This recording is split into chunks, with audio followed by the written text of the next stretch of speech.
Ini saya sudah periksa PowerPoint-nya, ini memang yang seperti yang saya katakan tadi, tidak ada kelompok 2 ini hanya membahas tentang apa itu Jogja, sejarahnya, budayanya, objek wisatanya, tidak menjelaskan terkait dengan berapa estimasi anggaran yang dibutuhkan kalau kita ke Jogja. Sehingga tidak ada gambaran harga kalau kita ke Jogja itu berapa yang harus disiapkan. Mulai dari transportasinya, konsumsinya, dan sebagainya. Itu wanunya. Nanti kelompok-kelompok yang lain dan kelompok sebelumnya dan kelompok ini harus menambahkan lagi di makalahnya terkait dengan estimasi anggaran dan berapa perjalanan ke sana, berapa jam. Ya. Oke, lanjut.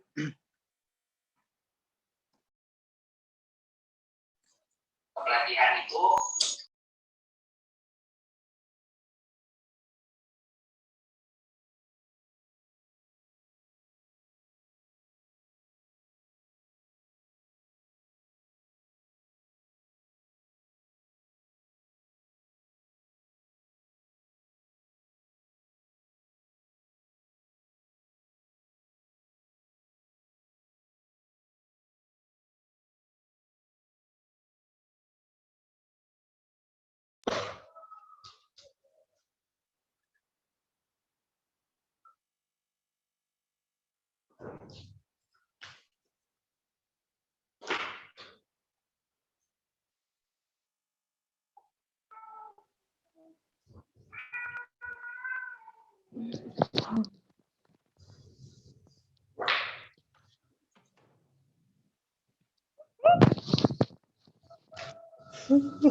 Assalamualaikum warahmatullahi wabarakatuh.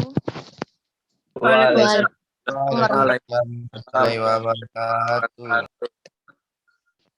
Perkenalkan, kami dari kelompok 2 akan membahas tentang Kota Yogyakarta. Sebelum itu, kami akan memperkenalkan kelompok kami.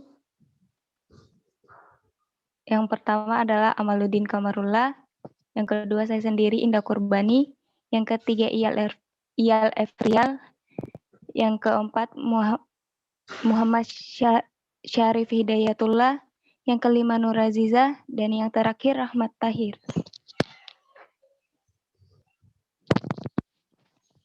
Kami persilakan untuk pemateri pertama menjelaskan tentang pengertian Jogja. Untuk Rahmat Tahir kami persilakan. Jadi terima kasih atas waktu yang diberikan. Jadi langsung saya jelaskan pengertian Yogyakarta, yaitu Daerah Istimewa Yogyakarta yang disingkat DIY adalah daerah istimewa setingkat provinsi di Indonesia yang merupakan pelaburan negara Kesultanan Yogyakarta dan negara Kadipaten Paku Alaman. Daerah Istimewa Yogyakarta terletak di bagian selatan Pulau Jawa dan berbatasan dengan Provinsi Jawa Tengah dan Samudra Hindia. Daerah istimewa yang memiliki luas 3.185,8 km ini terdiri atas 1 kota dan 4 kabupaten yang terdiri lagi menjadi 78 kaponawen atau kemantren dan 438 kelurahan. Menurut sensus penduduk 2010 memiliki populasi 152.390 jiwa dengan proporsi 1.705.404 laki-laki dan 1.746.986 perempuan, serta memiliki kepadatan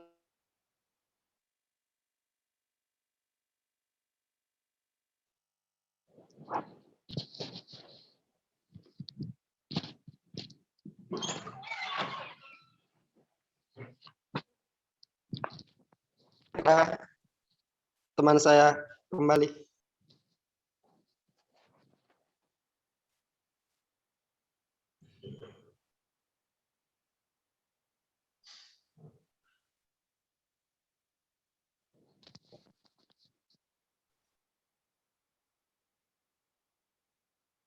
Oke, Rahmat Tahir silakan lanjut. Ya, sebelum Indonesia merdeka, Yogyakarta merupakan daerah yang mempunyai pemerintahan sendiri atau disebut self atau daerah Swapraja, yaitu Kesultanan Yogyakarta, Hadiningrat, dan Kadipaten Pakualaman. Kesultanan Yogyakarta Hadiningrat didirikan oleh Pangeran Mangkubumi yang bergelar Sultan Hamengkubuwono I pada tahun 1755, sedangkan Kadipaten Pakualaman didirikan oleh Pangeran Notosukomo, saudara Sultan Hamengkubuwono II yang bergelar Adipati Pakualam I pada tahun 1813. Pemerintahan Hindia Belanda mengakui Kesultanan dan Pakualaman sebagai kerajaan dengan hak mengatur rumah tangganya sendiri yang dinyatakan dalam kontrak politik. Kontrak politik yang terakhir, Kesultanan terancam dan dalam Stabala 1942 nomor 47. Sedangkan kontrak politik Pakualaman dalam Statblad 1941 nomor 577. Setelah proklamasi kemerdekaan Republik Indonesia, Sri Sultan Hamengkubuwono IX dan Sri Pakualam VIII menyatakan kepada Presiden Republik Indonesia bahwa daerah Kesultanan Yogyakarta dan daerah Pakualaman menjadi wilayah negara Republik Indonesia. Bergabung menjadi satu kesatuan yang dinyatakan sebagai daerah istimewa Yogyakarta. Sri Sultan Hamengkubuwono IX dan Sri Pakualam VIII sebagai kepala daerah dan wakil kepala daerah bertanggung jawab langsung kepada Presiden Republik Indonesia.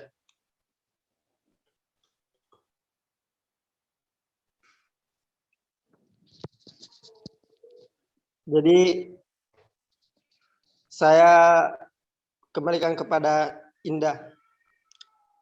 Lanjut. Untuk Saudara Rahmat Tahir, silakan lanjut membahas tentang kenapa Jogja dikatakan kota pelajar. Jadi daerah istimewa Yogyakarta dikatakan kota pelajar awal tahun 1946 hingga akhir tahun 1449. Selama lebih kurang 4 tahun Yogyakarta menjadi ibu kota negara Republik Indonesia. Pada masa itu para pemimpin bangsa Indonesia berkumpul di kota perjuangan ini.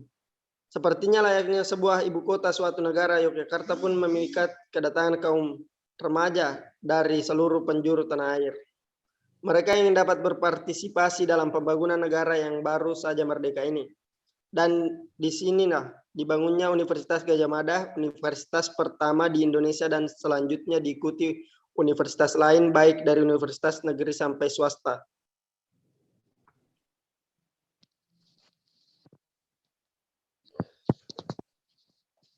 Oke, Saudara Rahmat Tahir, lanjut. Mengapa kota Yogyakarta dikatakan kota budaya?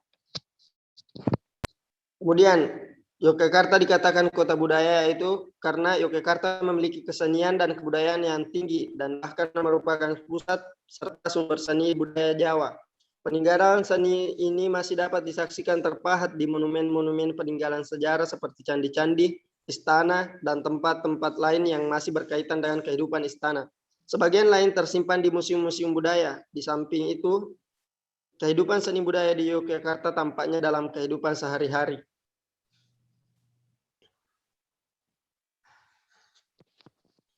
Oke, untuk Saudara Amal Kamarullah, silakan untuk melanjutkan.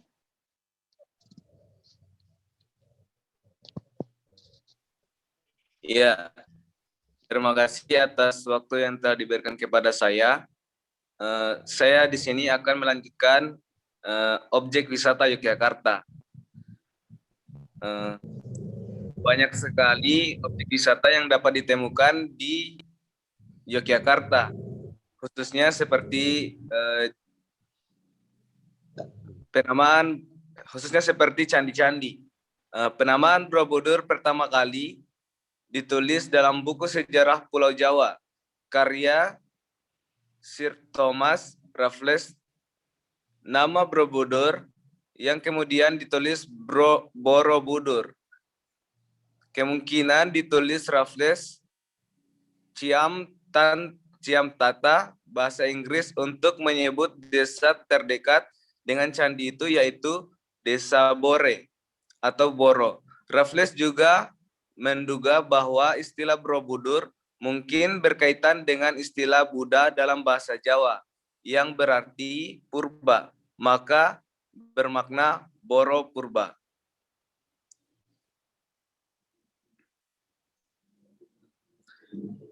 Kemudian Candi Prambanan. Candi ini terletak sekitar 17 km dari pusat kota Yogyakarta. Candi Prambanan merupakan candi Hindu terbesar di Indonesia. Candi ini memiliki relief yang menceritakan kisah mengenai Ramayana dan Krismayana. Di candi ini pula pertunjukan Rama Sinta digelar. Hari-hari biasa pertunjukan ini digelar di dalam ruangan. Pada malam purnama, pertunjukan hampir selalu digelar di ruang terbuka dengan Candi Prambanan berperan sebagai latar belakang yang memberikan pemandangan yang sangat indah.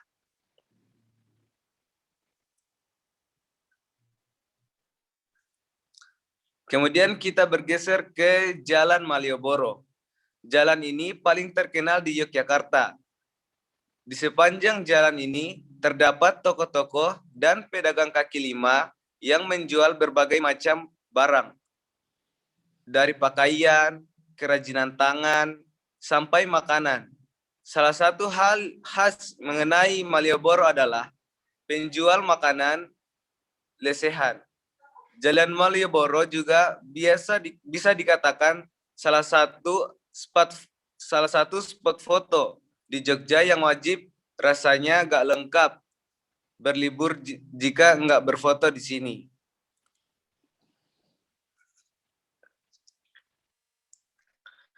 Kemudian dari Malioboro kita dapat bergeser ke Taman Sari Jogja.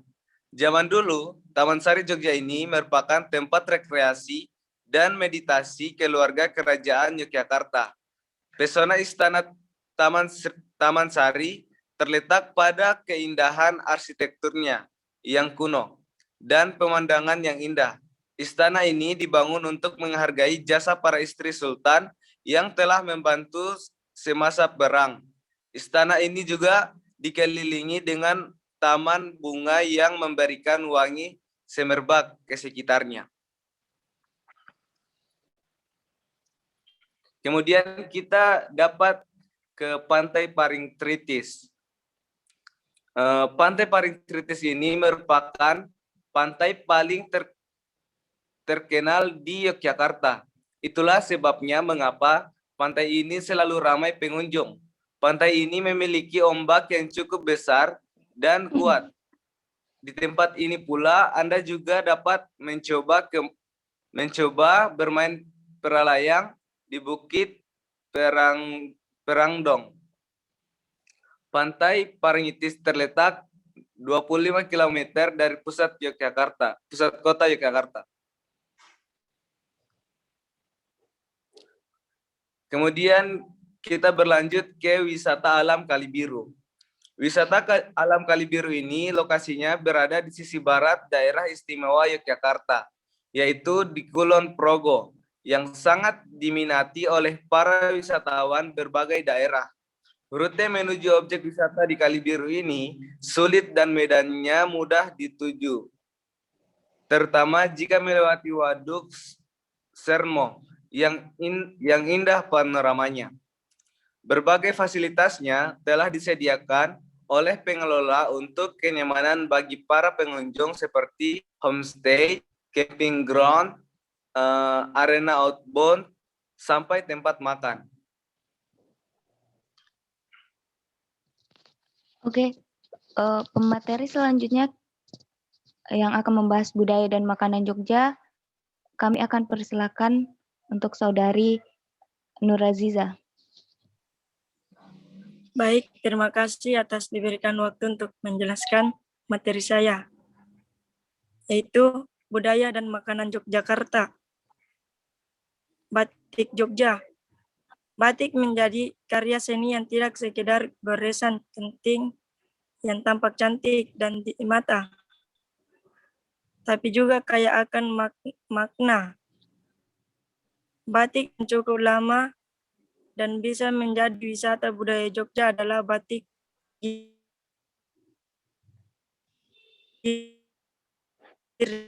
Giriloyo.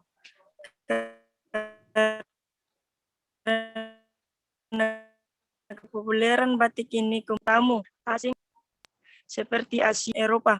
Sudah terbukti bahwa batik ini sudah go internasional. Tak hanya kain batik, Jogja juga memiliki berbagai pakaian adat seperti sarjan, jarik, agen, kebaya beledu, abdi dalam.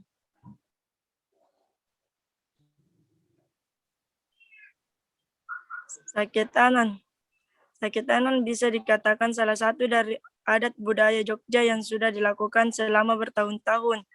Mungkin sejak Islam masuk ke tanah Jawa karena sekatanan adalah acara tahunan pesta rakyat yang dilakukan di Keraton Yogyakarta, Hadiningrat untuk memperingati hari kelahiran Nabi Muhammad tanggal 5 Rabiul Awal kalender Islam. Wisata adat paling terkenal dari Saketanan adalah pasar malamnya.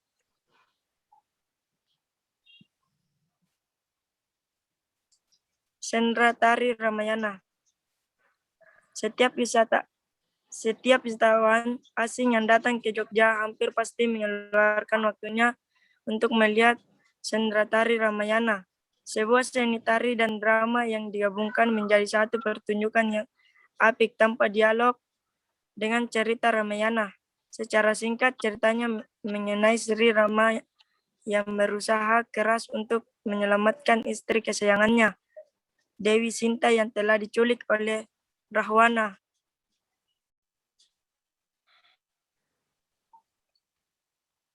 Seni tari. Seni tari merupakan produk budaya daerah Jogja yang saat ini tidak hanya diminta oleh wisatawan dalam negeri, tapi juga luar negeri. Seni tari dari Jogja ada beberapa macam. Dari tari yang menampilkan kemolekan dan keanggunan seorang wanita atau wanita yang pemberani hingga seseorang kesatria berperas tampan dan gagah. Tari golek ayun-ayun adalah contohnya. Tari Cipta Kerte Sasmita di pura ini ditampilkan untuk menyambut tamu oleh dua orang penari berpakaian baju beludru hitam dipadukan dengan bawahan kain batik putih. Lalu ada juga tari Bakian Serikandi Suradewati, sebuah tarian mengenai peperangan Dewi Suradewati dengan Dewi Serikandi.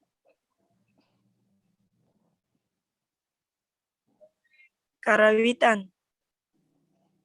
Seni karawitan dari Jogja, sebuah kesenian tarik suara yang menggunakan gamelan sebagai instrumennya dan suara manusia yang berlarasan pelok atau slendro.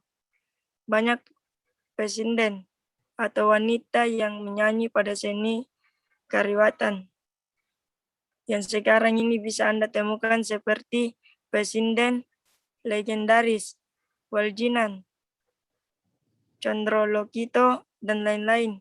Bahkan kesenian ini sekarang tidak hanya dipelajari oleh orang Indonesia, tapi juga dari luar negeri seperti Jepang, Amerika, dan Eropa. Wayang kulit. Siapa yang tidak kenal dengan wayang kulit? Salah satu produk budaya Jawa di Jogja yang menampilkan pertunjukan wayang dengan cerita pewayangan seperti Ramayana dan Mahabharata. Kebudayaan ini semakin langka saja dipertunjukkan di berbagai daerah di DIY, namun kelestariannya tetap terjaga hingga sekarang. Upacara labuhan. Labuhan merupakan adat istiadat yang telah dilakukan sejak zaman Mataram Islam abad ke-14. Masyarakat Jogja meyakini bahwa dengan mengadakan upacara ini, maka akan tercipta ketentraman dan kesejahteraan dan selalu diberikan keselamatan oleh Yang Maha Kuasa.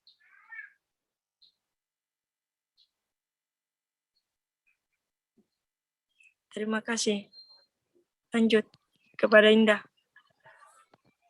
Untuk saudari Nur Aziza, Silakan lanjut tentang makanan khas Jogja yang paling populer.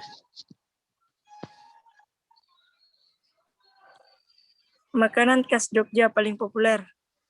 Contohnya 1, gudeg, bakpia patuk, oseng-oseng merco, bakmi Jawa, nasi tiul Gunung Kidul, sayur lombok hijau, sate kelatak.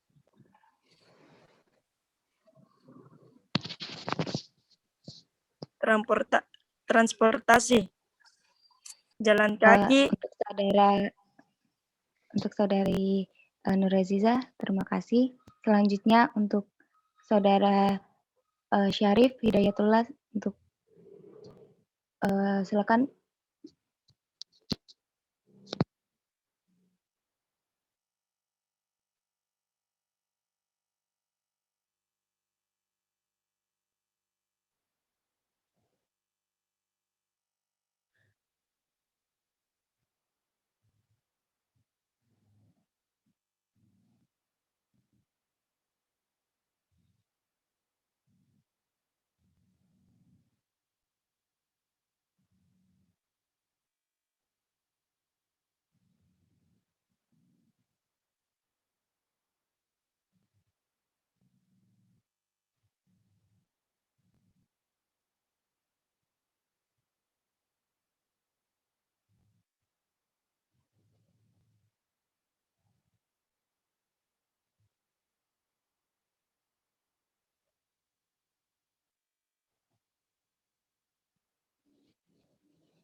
Terima kasih untuk saudara Syarif. Dipersilakan untuk saudara Iyal Efrial untuk melanjutkan. Baiklah, saya akan melanjutkan materi.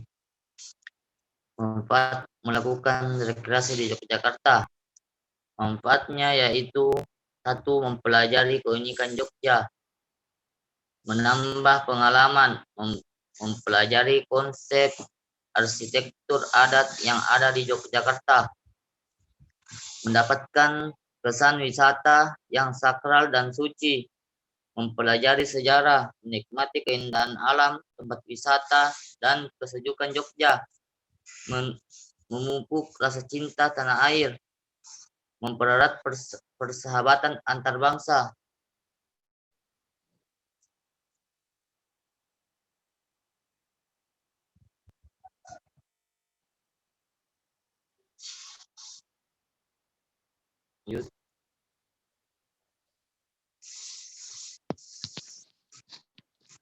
Itulah tadi hasil presentasi dari kelompok kami.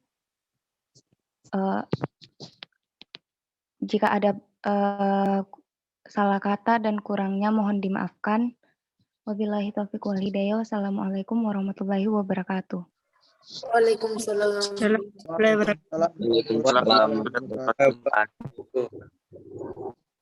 Dan untuk sesi tanya jawabnya akan dibuka room di Syam Oke.